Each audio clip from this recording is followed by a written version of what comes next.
Bienvenue dans cette nouvelle vidéo concernant le deuxième cours de notre série de cours sur la gestion de projet. Je suis Jacques Ebaka, le project manager et consultant formateur agréé aux méthodes APC. Je suis aussi le fondateur de la communauté Smart Project Manager, une communauté de passionnés de projets et de l'intelligence artificielle. Alors, dans ce deuxième cours, de quoi allons-nous parler? Nous allons parler bien naturellement de la gestion de projet, du management de projet, mais plus particulièrement du management de projet, du management par multi-projet et aussi du management par projet. Donc, ça sera la suite de cette série de cours que nous avons commencé depuis bientôt une semaine et dont je parlais pour le parcours en gestion de projet sur la communauté Project Smart Project Manager.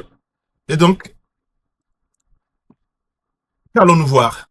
En fait, ce cours a pour objectif une exploration des différentes approches de gestion de projet dans les organisations modernes, leurs caractéristiques et leur impact stratégique, n'est-ce pas? Alors, ce cours se subdivise en 4 parties, notamment le management de projet, le management multi-projet, le management par projet et quels sont les défis de la transition si on part du management de projet pour atteindre le management par projet qui est un peu le niveau de maturité que devraient atteindre les organisations. Alors, pour voir cela, nous allons donc dérouler notre programme. Comme je l'ai dit, le management de projet va nous permettre donc de définir, et puis le management de projet lui-même, de connaître les fonctions fondamentales et les domaines. Ensuite, le management multi-projet va nous présenter les cadres, ou le cadre organisationnel, les objectifs du management multi-projet, et puis les caractéristiques quand on parle de management multi-projet. Et le management par projet, quant à lui, il va nous parler précisément du mode de management des objectifs et avantages. Ensuite, nous allons terminer, voilà, ou enfin, par l'évolution des défis, qui sera de comprendre quelle sera la transition entre les différentes approches en partant du management de projet pour aboutir au management par projet. Allons-y dans le vif du sujet. Eh bien, si vous ne l'avez pas encore fait, je vais vous demander, voilà, c'est très important de vous abonner et de éloigner toutes sortes de distractions de vous, d'éteindre votre téléphone et d'être focus sur ce nouveau cours qui est très important. Bien évidemment, nous allons commencer par le management de projet en parlant des fondamentaux. Alors, qu'est-ce que le management de projet? Nous en avons déjà parlé dans le cours précédent, mais il est bon de faire un rappel dans ce cours-ci et pour vous dire que le management de projet est défini comme l'application de méthodes, outils, techniques et compétences à un projet donné. C'est là de diriger, de coordonner les ressources humaines et matérielles tout au long de la vie d'un projet en utilisant des techniques de gestion pour atteindre des objectifs prédéfinis, n'est-ce pas? Et donc, nous pouvons mettre l'accent par quoi? L'application des méthodes, des outils, des techniques et des compétences à un projet donné. C'est ça. C'est surtout ça qu'il faut retenir. Application de méthodes, outils, techniques et compétences à un projet donné. Donc, nous allons essayer de comprendre quelles méthodes il faut appliquer, quels sont les outils, quelles sont les techniques, quelles sont les compétences. Donc, ressources matérielles, ressources humaines, ressources financières, méthodologie, standards, processus, tout cela dans le management de projet. Ensuite, il se compose essentiellement de 2 fonctions. Il y a la fonction de direction et il y a la fonction de gestion. Alors, la fonction de direction, elle se concentre sur la prise de décision importante, c'est-à-dire les objectifs, la politique, les finances, les organisations. Quant à la gestion, elle apporte des éléments pertinents pour permettre une bonne prise de décision à la direction de projet. C'est un peu cette complémentarité qui existe dans la fonction de management de projet. Donc, 2 fonctions qu'il faut retenir. Management de la direction de projet, prendre la décision. La gestion de projet, elle est plus technique. C'est elle qui apporte les éléments à la direction de projet. D'accord? Nous allons maintenant évoluer vers les 10 domaines de management de projet. En effet, le PMI, le Project Management Institute, recommande 10 domaines ou enseigne, voilà, ou valorise 10 domaines dont nous allons parler maintenant. Nous allons juste les citer. Pour ne pas rendre la vidéo longue, nous n'allons pas les décortiquer, mais cela pourra faire l'objet de prochaines vidéos, de prochaines capsules. Donc, pour parler du premier domaine, nous avons le domaine de l'intégration. Ensuite, le domaine des parties prenantes.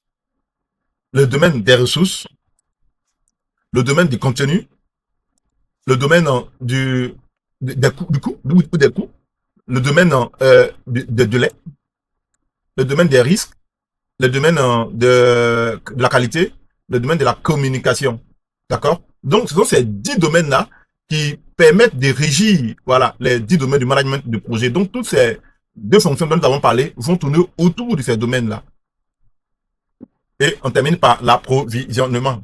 Donc, pour chaque domaine, il y a des phases clés. C'est-à-dire de planification, donc phase de planification d'entrée, phase d'actualisation, et puis la phase de pilotage. C'est dire quoi? Lorsque nous sommes en train de conduire un projet, que nous sommes dans le domaine de l'intégration, il y a trois phases. Il y a la phase de programmation, c'est-à-dire à quel moment il faut parler, il faut faire entrer, il faut commencer à dérouler l'intégration et l'exécution même de l'intégration.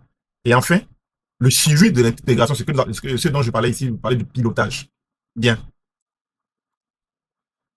Passons au point 2, qui est le management multi-projet. Donc, nous avons vu au point 1, le management de projet. Nous avons essayé de comprendre ce que c'est que la fonction de management de projet, les deux fonctions. Nous avons vu aussi le domaine d'intégration recommandé par le PMI. Et nous avons compris qu'il y a 3 séquences pour intégrer ces différents domaines. Maintenant, nous venons au management multi-projet. Certainement, vous avez déjà entendu parler de management multi-projet. Même MS Project parle de la gestion en multi-projet. On se pose la question, est-ce qu'on peut gérer des projets, plusieurs projets avec MS Project? C'est faisable.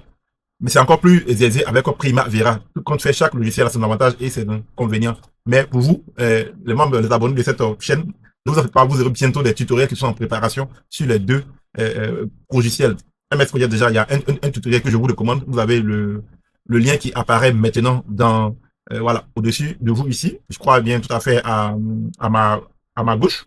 Donc, vous cliquez dessus si vous voulez aller voir cette vidéo, ou bien vous pouvez la retrouver encore dans la liste des autres vidéos. Revenons donc au management multi-projet. Et je vous dis encore, si vous ne l'avez pas encore fait, n'oubliez pas de l'abonner, de sonner la cloche pour ne pas manquer les nouvelles sorties, les nouvelles vidéos, les nouvelles capsules qui vont bientôt se dérouler, être déployées sur cette chaîne. Merci d'être déjà là. Alors, qu'est-ce que le management de multi-projet? Pour comprendre le management de multi-projet, il faut dire que c'est un cadre, n'est-ce pas, organisationnel et procédural de planification, de surveillance, de suivi prédéfini, englobant plusieurs objets d'un organisme donné. Donc, ce que nous pouvons faire sortir, cadre organisationnel et procédural de planification, de surveillance, de suivi prédéfini, englobant plusieurs projets d'un organisme donné. Donc, on a un cadre, c'est-à-dire nous avons un organisme qui fait quoi? Qui a mis en place des procédures de planification de surveillance qui sont déjà prédéfinies et ces projets-là vont maintenant suivre donc cet ensemble de procédures opérationnelles et de planification. Donc, l'organisme gère plusieurs projets, mais il crée un environnement propice pour pouvoir conduire ces projets. C'est aussi simple. C'est comme cela qu'il faut comprendre. On a une entreprise qui gère plusieurs projets, mais pour optimiser la gestion de ce projet, l'entreprise organise un cadre, de sorte que quand un projet arrive, tout de suite, on sait comment le faire. Mais il faut faire très attention. Cela est vraiment différent du management par projet. Voilà. Cela pourrait peut-être ressembler un peu à des programmes ou plus ou moins à des portefeuilles, mais c'est encore à des dimensions plus élevées. Mais il y a des similitudes, voilà, il y a des méthodes. Je dirais que le management multi-projet même s'accorde encore plus même à des programmes. Parce que un programme n'existe que parce qu'il y a des projets qui sont en son sein. Voilà, donc on peut voir ça comme ça déjà. Et nous verrons la suite donc de plus en détail de ce mode de management, cette approche dans le management de programme. Donc restez à l'écoute encore. Poursuivons. Donc, ce management multi-projet permet donc d'agir sur l'ensemble des projets en maîtrisant leur interaction et les informations échangées dans le but d'optimiser la gestion de chaque projet en consolidant et enregistrant leurs composantes. Justement, vous voyez un peu. Ça veut dire que cela ressemble plus au management de programme. C'est tout à fait ça en fait même, dans un aspect, sous certains aspects. Donc, lorsque une entreprise adopte l'approche management multi-projet, elle se rapproche encore plus du management de programme. D'accord? Parce qu'elle permet de travailler sur les différents programmes, mais elle permet d'optimiser donc chaque programme aussi. Alors, la différence, où je dirais, ce qui est plus notable dans un programme, c'est que ces projets-là sont forcément voilà, liés. D'accord? Eh bien, on poursuit. Donc, il participe, cette forme de management participe au pilotage efficient donc des portefeuilles et en est souvent le complément nécessaire. Voilà, en est complément on a parfaitement le complément nécessaire. Donc, tout à l'heure, je parlais de portefeuille, je parlais de programme, c'est ce qui revient tout à fait ici. Donc, c'est parce que dans un portefeuille, on peut trouver des programmes, on peut trouver des projets séparément, on peut trouver des opérations. Donc, lorsque on est dans ce mode de management, il est tout à fait admis que donc, le management de multi-projet est un cadre organisationnel et procédural de planification, de surveillance et de définition de suivi prédéfini englobant plusieurs projets d'un organisme donné. D'accord? Donc, c'est un cadre, un environnement, des procédures qui sont écrites pour permettre de pouvoir mieux piloter le projet d'un organisme. Et donc, cela pourrait s'apparenter à d'autres formes de management, soit le management de portefeuille ou de programme, mais nous pourrons étaler, nous allons mieux comprendre cela avec le futur cours sur le management de projet, le management de programme et de portefeuille. Mais encore, comme je l'ai dit, cela pourrait s'apparenter et sous différents aspects, on verra qu'il y a des liens où il y a des similitudes avec ces différentes autres formes de management. Ainsi, qu'est-ce que le management de portefeuille permet? Il permet d'agir donc sur l'ensemble des projets, maîtrisant leurs interactions et les informations échangées, dans un but d'optimiser chaque projet en consolidant et en rajustant leurs composantes. D'accord? Donc, ici, d'abord les interactions, on voit comment est-ce qu'on peut gérer ces interactions, mais ensuite, cela permet même de travailler de façon prioritaire sur chaque projet. Voilà. Donc, cela pourrait ressembler à, comme je l'ai dit tout à l'heure, au management de portefeuille, ou encore dans tous certains aspects, je pense bien, au management de programme, mais pour éviter de faire toute confusion, patienter et attendons de voir les prochains cours, cela va mieux vous expliquer, n'est-ce pas? Et cette question-là permet encore de répondre à certaines préoccupations de certaines personnes qui veulent savoir comment est-ce qu'on peut gérer des projets avec MS, plusieurs projets avec MS Project. Je dirais oui. Et bientôt, je ferai un tutoriel sur la question. Mais déjà, il y a un tutoriel pour la prise en main de Microsoft Project. Vous pouvez voir ce tutoriel ici dans le lien qui s'affiche maintenant là. Vous pouvez cliquer pour aller directement voir, ouvrir dans une nouvelle fenêtre et puis revenir sur cette formation pour la terminer parce qu'il y a des choses encore à comprendre. Ça peut se faire avec MS Project, ça peut se faire avec Primavera. Primavera, je n'ai pas encore fait de tutoriel. Donc, je n'ai pas encore posté. Ces tutoriels sont en préparation et en montage. Donc, souffrez encore, mais n'oubliez pas de vous abonner et de rester toujours connecté et surtout sonner la cloche. On continue. Donc, cette forme de management participe au pilotage efficient de portefeuille. Tout à l'heure, voilà, je le disais déjà. Et en est souvent le complément nécessaire. Voilà. Si on ne veut pas forcément travailler sous forme de, on n'a pas l'approche de portefeuille, management de portefeuille, on peut, en évoluant en management multi-projet, on se rapproche encore mieux. Voilà, de l'une de ces formes de management. Passons au prochain point. Quels sont donc les avantages, les inconvénients ou les points de vigilance à avoir?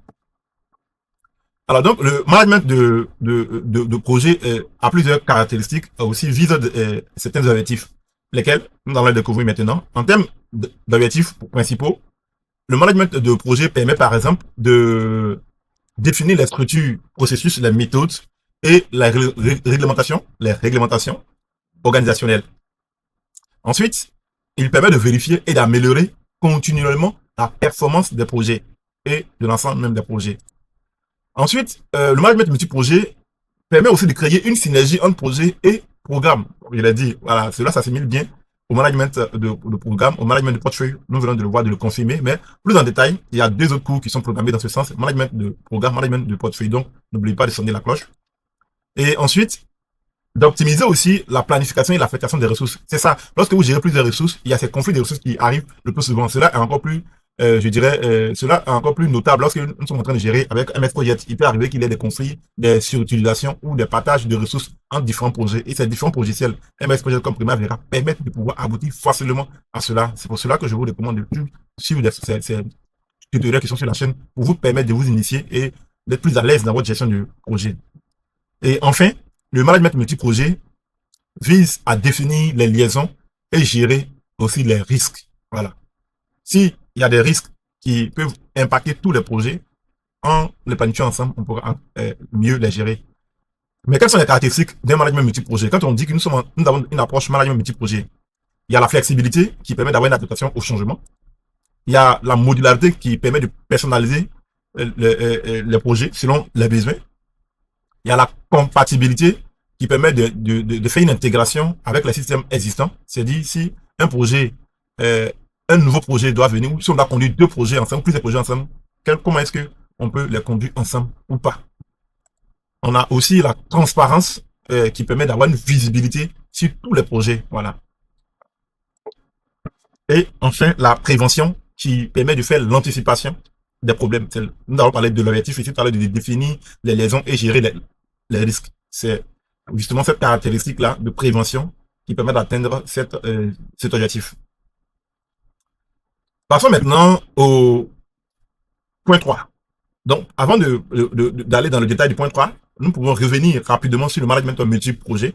Nous avons dit que c'est un cadre organisationnel qui permet d'avoir des procédures, qui permet d'avoir pour planifier un cadre. Donc, un cadre, une organisation, des procédures, une planification de plusieurs projets. Cela permet donc d'optimiser la gestion d'un projet particulier, mais aussi de l'ensemble de projets. Et cela s'apparente à la gestion du portefeuille ou encore de programmes. Et nous avons vu les objectifs au nombre de 5, si je ne me trompe pas. Et puis aussi, nous avons vu les différentes caractéristiques, n'est-ce pas, de cette forme de management. Et donc, avantages, inconvénients, nous avons compris. D'accord? Passons maintenant à la dernière approche, que le management par projet. Cette forme de management est un mode de management stable et durable adopté par les organismes dont la pérennité et le développement dépendent de la réussite de leur projet. C'est vrai que pour les autres entreprises, les entreprises commerciales ou industrielles, autre chose, l'objet peut être de produire des services et donc tout de suite n'est pas forcément orienté projet. Mais il y a des organismes qui ne vivent et ne survivent que parce qu'il y a des projets. Et lorsque même une entreprise commerciale arrive à adopter ce système, c'est vrai qu'il y aura des opérations à côté, mais ça sera encore très facile pour cette organisation de pouvoir faire le management de projet, le management de produits, faire de la recherche et développement, tout en adoptant cette approche de management par projet. Bien, continuons. Donc, par quoi est caractérisée cette forme de management par projet? Par la gouvernance, qui permet d'avoir un pilotage de tout le projet de l'organisme.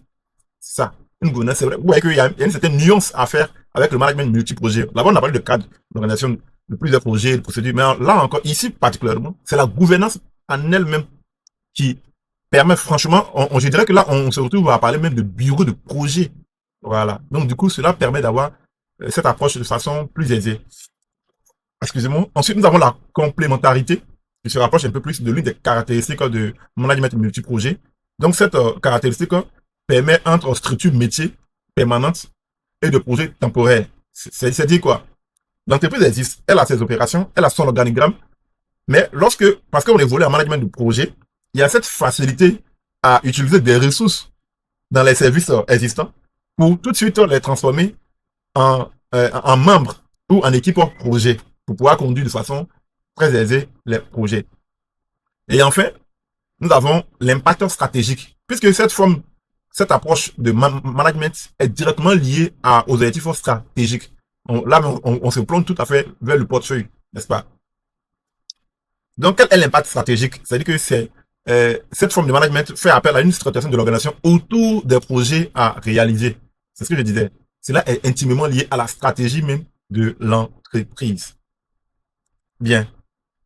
Donc, contrairement au management de projet, qui a un impact tactique, c'est-à-dire que au premier niveau de l'échelon, le management par projet le management de projet plutôt a un impact stratégique sur l'ensemble de l'organisation. C'est-à-dire quoi? Elle répond, il répond, le management stratégique par projet répond aux objectifs stratégiques de l'organisation. Il répond donc à la vision stratégique de l'organisation. Donc, c'est toute l'organisation elle-même, voilà, toute la vision stratégique elle-même qui est centrée sur cette forme de management. Voilà, cette gouvernance des projets. Cela permet vraiment de faire une très bonne nuance. Bien, donc, nous avons compris qu'il y a le management de projet, qui est la gestion ordinaire des projets où on fait appel à des techniques, à des méthodes et outils appliqués à un projet donné. Voilà, nous avons vu cette forme-là. C'est ce que toutes les organisations plus ou moins utilisent. Après, nous allons parler du management multi-projet qui permet d'avoir un cadre organisationnel pour fédérer, planifier mieux avec des procédures, la gestion de plusieurs projets pour maîtriser les interactions et optimiser la gestion propre à un seul projet. Enfin, nous avons vu le management par projet qui, lui, a un impact stratégique. Voilà, un impact stratégique qui fait appel à une gouvernance qui est centrée autour et qui est menée par les projets en eux-mêmes. Passons maintenant au point 4. Oui, mais bien avant de passer à ce point, quels sont les objectifs et de cette forme de management de projet qui est le management par projet. Alors, nous allons citer essentiellement 5 objectifs, 6.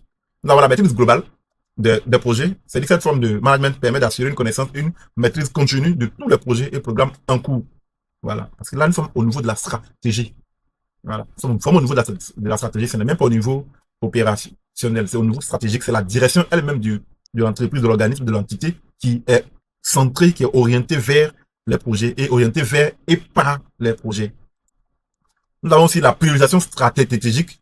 Qu'est-ce que ça dit? Cela permet donc de pouvoir choisir les bons projets et les conduire au bon moment. Donc, anticiper et allouer les ressources et investissements aux besoins stratégiques prioritaires. C'est ça, puisque nous voulons satisfaire les objectifs stratégiques. Donc, selon les cibles stratégiques à atteindre, nous allons prioriser les ressources, qu'elles soient humaines, qu'elles soient technologiques, qu'elles soient financières, voilà, ou budgétaires, aux projets qui répondent au mieux à la stratégie. Ensuite, nous avons une approche commune.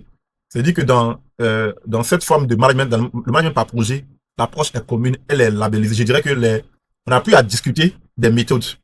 Voilà, les méthodes sont déjà connues, sont déjà formalisées. Il y a une certaine maturité en fait de l'organisme à approcher les projets. Donc, soit on a adopté un standard ou on a fait, je dirais, une sorte de mixte de standards qui permettent de pouvoir prendre la main sur les projets. Donc, promouvoir des approches communes et un mode de travail collaboratif pour une efficacité accrue.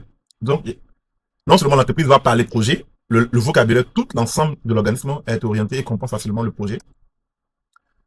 Il y a aussi la transversalité, c'est dire quoi, il y a une certaine facilité et une certaine, oui, aisance à abolir les cloisonnements entre les départements. Dès qu'il y a un projet qui existe, c'est très facile de pouvoir, comme je l'ai dit, utiliser les ressources entre elles. Il n'y a pas de cloisonnement, il n'y a pas de frein, il n'y a pas de conflit entre les services, puisque l'organisme même est orienté vers les projets et par les projets. On a encore deux derniers objectifs, c'est-à-dire la co-responsabilité et la logique partenariale. C'est dit quoi? La co-responsabilité va faire ressortir le fait que euh, chaque personne se sent responsable de l'atteinte et de la réussite des projets, puisque en fait, nous sommes les membres de l'organisme sont au même niveau de compréhension des méthodes, des approches. Voilà. Donc, la logique partenariale suit naturellement la co-responsabilité, c'est-à-dire c'est de transformer la logique verticale en un mode de partenariat. Pourquoi on parle de logique verticale? C'est-à-dire que nous voyons les échelons d'un organisme. Il y a la partie stratégique, la partie opérationnelle et tactique. Il y a le management stratégique, c'est-à-dire que la direction. Nous avons les managers et puis les équipes opérationnelles. Donc, tous ces trois entités-là arrivent à travailler, non pas comme dans une hiérarchie, mais comme des membres d'un même échelon pour atteindre le même objectif, justement. C'est pas qu'il n'y a pas de hiérarchie, mais il y a une certaine fluidité de sorte que l'objectif qui est visé, c'est le succès des projets. Bien. Cela permet par exemple de comprendre, de voir aussi les avantages de cette forme de management. Puisque nous avons vu, contrairement aux autres, nous allons voir un peu les avantages et les points de vigilance lorsqu'on veut adopter cette forme de management. Passons d'abord par les avantages. En termes d'avantages, nous avons la flexibilité organisationnelle, puisque nous sommes orientés vers les projets. Nous avons aussi les meilleures sélections et priorisations des projets, puisque nous avons parlé de choses dans le point, je crois, dans le deuxième objectif. Oui, nous n'avons pas parlé de ça. De comment est-ce qu'il faut prioriser voilà, les ressources. L'alignement aussi sur la stratégie de l'organisation ou de l'organisme. Ensuite, l'optimisation des ressources, la transversalité des équipes, c'est les choses dont nous avons parlé tout à l'heure. Je passe rapidement dessus. La capitalisation aussi du savoir-faire. Là, c'est vraiment à la fin de chaque projet. L'équipe au projet ou l'organisation continue de mûrir dans sa façon, dans ses procédures, puisqu'à la fin d'un projet, il faut tirer des leçons. Cependant, il y a des points de vigilance à observer. Voilà, la maîtrise de la gestion des ressources humaines, puisque, comme on le dit, il peut arriver que plusieurs ressources humaines soient à cheval sur plusieurs projets, entre opérations et projets. Donc, tout ça, il faut pouvoir maîtriser. Il y a aussi l'intégration entre fonctions permanentes et projets. C'est ça, c'est ce que je disais. Il y a les opérations courantes, il y a les projets qui arrivent à tout moment. Voilà. Il y a aussi le développement de la culture même projet, parce qu'il faut que tout le monde arrive à développer, à avoir la même culture projet, à parler le même vocabulaire. Il faut que le langage projet soit au même niveau. Donc, ça demande un gros travail au niveau de la direction qui doit promouvoir, qui doit sensibiliser, former. Et nous sommes disposés pour cela. Même que vous soyez une PME, vous pouvez penser management par projet et contacter des spécialistes en projet. Ils feront le plaisir de vous aider à mettre en place vos bureaux projet, project management officer. Voilà, office plutôt. Donc, pour enfin désigner un project management officer qui va permettre de pouvoir le faire. Oui, dans toutes les entreprises, nous avons besoin d'un PMO parce que c'est vrai que le PMO n'est pas forcément technique, mais il peut permettre de créer tout à l'heure, on a parlé de cadres, de procédures, d'organisation. C'est le rôle des spécialistes en projet pour vous faciliter l'adoption de très bonnes méthodes et enfin atteindre le succès de vos projets. Nous avons aussi la maîtrise du changement du cadre de gouvernance. Là, nous sommes dans les points de vigilance. Ce sont ces choses qu'il faut regarder parce que c'est ça tout le temps qu'il y a des tensions en fait. Si l'organisation veut pouvoir maintenir cette forme de management, voici les points sur lesquels elle doit réfléchir. Enfin, là aussi, la gestion à la résistance au changement. Comme il le dit, lorsque un organisme va vouloir adopter cette forme de management, forcément, il y a des gens qui ont peur, il y a des ressources, il y a des employés. Ça peut être même la direction qui peut avoir peur de pouvoir passer à cette forme de management de projet. Enfin, d'avoir l'arbitrage nécessaire entre projet et projet concurrent. Voilà, projet concurrent. Bien, donc, je vais plus revenir sur le résumé. Nous avons vu les 3 formes de management de projet. Nous allons maintenant voir le défi pour passer du management de projet au management par projet. Voilà, quels sont les défis auxquels sont confrontés les organismes, quels sont les défis auxquels sont confrontés les professionnels de management de projet, et qu'est-ce qu'il faut faire, n'est-ce pas? Alors, le management de projet, quels sont, en quelques mots, la façon de comprendre? C'est là de mener à bien un projet spécifique. C'est le management de projet. Si vous devez retenir une seule chose, retenez cela. Alors, n'oubliez pas, avant que nous continuions, de vous abonner et de sonner la cloche. Cela nous encourage énormément à vous produire du contenu de qualité et surtout de ne pas manquer aussi toutes les autres sorties. Donc, il a un impact tactique, il est focus sur un projet unique. Ça, c'est le management de projet. On fait un projet, il est isolé, on passe à autre chose. Ça peut répondre forcément à des objectifs stratégiques, mais c'est sur le long terme, en fait. Ce n'est pas immédiat, en fait. Ensuite, le management multi-projet, lui, c'est là de coordonner et d'optimiser la gestion d'un ensemble de projets. On se voyait en train de parler de portefeuille ou de programme. Quel est son impact? Il maîtrise l'interaction entre les différents projets. D'accord? Et enfin, le management par projet, le niveau encore plus mature, le mode d'organisation qu'un organisme adopte pour traiter ses opérations en mode projet. Vous voyez qu'on parle d'opération en mode projet. Cela fait un peu, mais si vous voulez comprendre ça, revenez voir le premier cours dont le lien apparaît là en haut. Vous pouvez cliquer sur le lien pour comprendre tout cela. Et donc, cette forme de management a un impact stratégique sur la gouvernance globale de l'entreprise. D'accord? Donc, face à l'accroissement considérable du nombre de projets ou l'évolution technologique et à la réduction de la durée de vie des produits, les organisations doivent penser projet, fonctionner en mode projet et manager par projet. Au-delà des méthodes et outils, l'humain est un élément clé de la réussite de tous les projets. Voilà, c'est un appel aux responsables des différentes entreprises, des différents organismes. Approchez-vous, adoptez les méthodes et faites appel à des spécialistes en gestion de projet. Ils feront le plaisir de vous aider à mettre en place soit vos bureaux de projet, à faire un audit organisationnel et à vous aider. Il ne s'agit pas seulement d'aller faire des certifications à vos employés. Ils peuvent ne pas appliquer tant que ce n'est pas synthétisé, tant que l'action n'est pas coordonnée, n'est-ce pas? Donc, cela, il est important de mettre en place un bureau projet. Et il faut donc recruter des spécialistes pour le faire. C'est très important. Ne voyez pas que l'aspect technique. Des projets techniques échouent parce que parfois, il n'y a pas le bon cadre, il n'y a pas la bonne procédure. Or, les bonnes procédures se font avec les bonnes personnes, comme nous venons de le dire. Donc, que retenir? Nous pouvons retenir que le management de projet est là de mener à bien un projet et que le management de multi-projet est là de coordonner et d'optimiser la gestion d'un ensemble de projets et programmes. Et le management par projet est le mode d'organisation de gouvernance de projet. Merci d'avoir suivi ce dernier tutoriel et à très bientôt pour le prochain dont le titre est le management de programme. Qu'est-ce que c'est? Restez encore scotché à la chaîne et n'oubliez pas de vous abonner et de sonner la cloche pour ne manquer aucune nouvelle sortie. Merci, c'était Jacques Ebakachi en mode projet. N'oubliez pas aussi de vous connecter, d'envoyer votre invitation sur ce lien, le lien de la communauté Smart Project Manager, une communauté de passionnés de projets auquel vous devrez forcément adhérer. Merci, à très bientôt.